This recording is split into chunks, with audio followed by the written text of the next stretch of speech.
Okay. ఎకానమీని continue చేయమని కొంతమంది అడిగారు. ఖచ్చితంగా చేస్తాంది.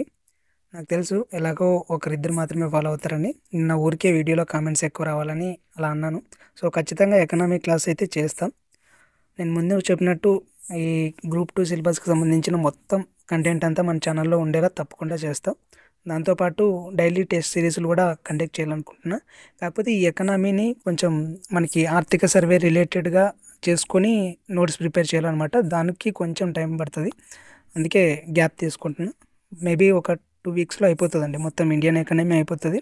ఏపీ ఎకానమీ కూడా అయిపోగొట్టేద్దాం. చాలా తొందరలోనే అయిపోతది. సో, డిసెంబర్ 16 కల్లా అయిపోగొట్టడానికి ట్రై చేద్దాం మొత్తం. ఎకానమీ మొత్తం. AP economy, Indian economy.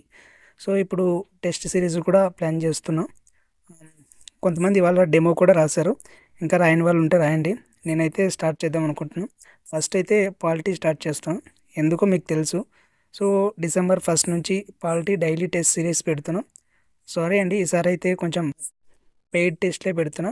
మరీ ఎక్కువేం పెట్టట్లేదు. టెస్ట్‌కి ₹5 మాత్రమే. సో, పాలిటీ 30 టెస్ట్‌లు ఉంటాయండి. టాపిక్ వైస్ ఉంటాయి. డైలీ టెస్ట్ లాగా రాసుకోవచ్చు. సిలబస్ మొత్తం కవర్ అయ్యేలా చేసేద్దాం. So, ₹5 each test.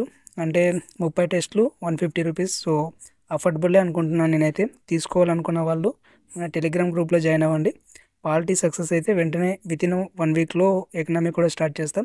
తర్వాత కావాలంటే ఏపీ హిస్టరీ, ఎస్ఎన్టీతో పాటు యూనిట్ వైస్‌గా గ్రాండ్ టెస్ట్‌లు కూడా ప్లాన్ చేద్దాం. ముందు ఇది చేద్దాం. కనీసం ఒక 50 మెంబర్స్ అయినా వస్తే సక్సెస్ అయినట్టే. టెస్ట్‌కి ₹5 అంటే ఎక్కువ కాదనే అనుకుంటున్నా. ఓకే. ఇంకా రేపటి డైలీ టార్గెట్‌కొస్తే 14థ్ డే కదా! ఎస్ఎన్టీలో ఎకోసిస్టమ్. ఈరోజు ఎకాలజీ గురించి బేసిక్ కాన్సెప్ట్ చదవమని చెప్పా కదా! రేపు ఎకోసిస్టము. సో, ఎకోసిస్టమ్‌లోన మనకి అణుఘటకాలని ఉంటాయి. ఆవరణ వ్యవస్థలో అణుఘటకాలు వాటి రకాలుంటాయి. మనకి ఆవరణ వ్యవస్థ రకాలుంటాయి. అవి చదివేయండి. పాలిటీ విషయానికొస్తే కేంద్ర రాష్ట్ర సంబంధాలు, శాసనపరమైన సంబంధాలు చదివేయండి. ఇంకా ఎకానమీలో పన్నుల వ్యవస్థ. నిన్న ఫిస్కల్ పాలసీ అని చెప్పాం కదా! సో, విత్త విధానంలోనే ఈ పన్నుల వ్యవస్థ కూడా ఉంటాయి. సో, పన్నులు, ఆదాయాలు, రాబడులు ఉంటాయి కదా మనకి. సో, వాటిలోనే ఇవి కూడా కంటిన్యూ అవుతాయి. సో, నిన్న చదివినా కూడా మళ్ళీ ఒకసారి చదవండి.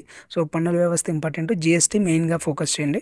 ఇంకా ఏపీ హిస్టరీకి వస్తే విజయనగర సామ్రాజ్యంలోన మనకి సాలువ వంశం వరకు చదివారు కాబట్టి తులువ వంశం, అరవీటి వంశం 2 కంప్లీట్ చేసేసి పరిపాలన వరకు మాత్రమే చదవండి. మిగతా ఉంటాయి కదా! ఆర్థిక, సాంఘిక, సాహిత్యాలు ఇవన్నీ తర్వాత చదువురు. సో, రేపైతే తులువ వంశం, అరవీటి వంశంతో పాటు పరిపాలన వ్యవస్థ వరకు చదివేయండి.